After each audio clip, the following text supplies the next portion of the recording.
Hey, did you just cancel the ride? What? Did you just cancel the ride? No, I didn't. Why did you do that? Who? It says the ride just ended.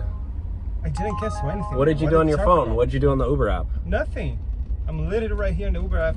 Why did the ride end? Why did the ride just ended? Maybe it's a problem with your phone, not my phone. No. I have the newest phone. I have iPhone 14. You literally probably, like, you're trying to get a free ride? No, I'm not, man.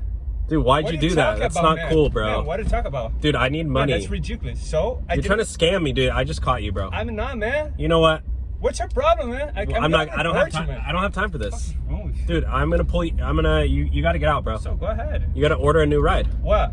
You gonna put me out? Yes, dude. I didn't do anything. You just canceled the ride. That's ridiculous. You're being rude. Why are you screaming at me? Dude, why are you trying to get a free ride out of me? I didn't, man. I didn't do anything. Dude, man. I literally see you on your phone. Man. And I literally caught you red-handed. It's ridiculous, man. Everything's fine here. It's keeping like the car just put me over. No, dude. Literally says ride over. Man, like I'm literally getting a new ride request. Man, that's so ridiculous. That's so. Dude, just get out. Man. Just get out. I don't have time for you. I'm not gonna get out. Are I'm you gonna report you, man. What the f is wrong with you, man? Yeah, get out, bro. So look at the